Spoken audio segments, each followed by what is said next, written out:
Bonjour à tous, je m'appelle Albert Lannes et je suis consultant SEO et SEA. Dans cette vidéo, je vais analyser le site qu'un abonné m'a envoyé, qui est un site d'expertise bâtiment, expertise béton. Rapidement, me concernant, j'ai pu bosser pour pas mal de clients, notamment Omega Expert, où j'ai pu leur monter toute leur stratégie SEO, qui marche maintenant plutôt bien. Donc je connais plutôt bien cette thématique. À la fin de cette vidéo, vous aurez des pistes d'amélioration que vous pouvez mettre en pratique sur votre site web pour éviter de refaire les mêmes erreurs et ainsi aller chercher plus de trafic en SEO. Alors rapidement, voilà le site comme il se présente.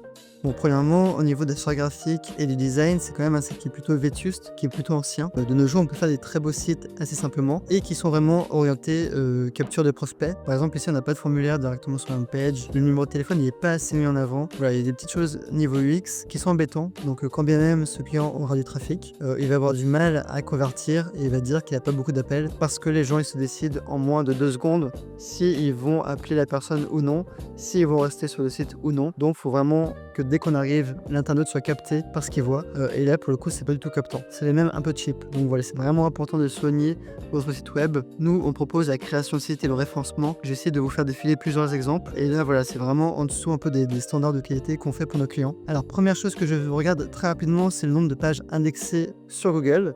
Ici, on peut voir qu'il y a seulement 4 pages indexées. 4-5, c'est vraiment pas beaucoup. Il faut savoir que plus vous avez de pages, notamment prestations par ville, et plus vous allez apparaître. C'est vraiment super important et super efficace. Par exemple, moi, je vous recommande fortement à faire des cocons sémantiques. Un cocon sémantique, qu'est-ce que c'est? C'est tout simplement des sous-pages par thématique. En gros, voilà, c'est de structurer l'arborescence de votre site web en pages piliers et en sous-pages, sous-page de sous-page, voilà, en fonction de la thématique. Et ça va permettre d'avoir un site beaucoup plus profond et beaucoup plus puissant d'un point de vue SEO. Et si ce site web, au niveau d'arborescence, en fait, il n'y a pas vraiment de sous-page, en fait.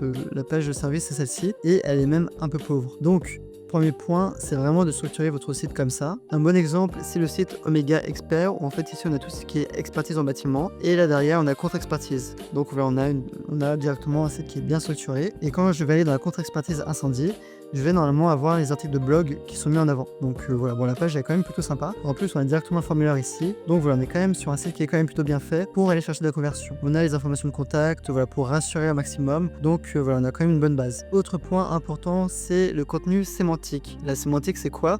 C'est le rédactionnel, c'est le contenu pur du site. Tout ce qui est vraiment textuel, pas les images. Et ici, qu'est-ce qu'on peut voir? On peut voir que le contenu il est très faible. En fait, voilà, si on veut apparaître sur tout ce qui est bureau études béton armé, eh bien, ce qu'il faut faire, c'est vraiment regarder les 3-4 premiers. Nous, ce qu'on fait, c'est qu'on va vraiment analyser les 10 premiers sur Google et structurer le contenu pour être mieux qu'eux, en fait, en reprenant un peu les idées à gauche à droite, sans copier évidemment. Mais l'idée, c'est quoi? C'est d'avoir un contenu qui est plus riche et plus complet que les concurrents. Donc, j'ai un peu analysé les 2-3 concurrents et j'ai un peu fait un mix de tout. Et je vais ainsi pouvoir structurer un peu une page avec des titres et des sous-titres qui va du coup dépasser mes concurrents en termes de contenu. Là, par exemple, ce bloc de clients est très bien, ça donne confiance. On a différents blocs aussi sur les matériaux, sur les zones d'intervention, donc c'est quand même pas mal. Là, on a un bloc sur l'imagerie 3D, très bien. Là, on a un texte un peu plus informationnel. Voilà, c'était plein de choses que vous pouvez reprendre pour composer une page qui sera plus riche. Et enfin, un autre concurrent, et ben lui, il a carrément fait des sous-pages, un peu un cocon sémantique dédié pour chacun de ces pages. Et la preuve, ça marche plutôt bien parce qu'il arrive quand même dans le top 3. Et donc, ça aussi, c'est quelque chose que vous pourrez prendre. Donc, par exemple, dans béton armé, on peut faire une sous-page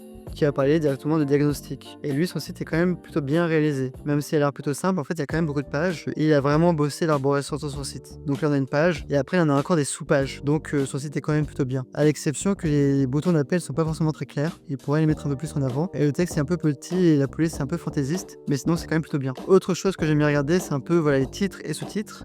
H1, H2, H3. Voilà, on peut voir qu'il y a quand même un petit problème de structuration au niveau de son contenu. On manque de titres.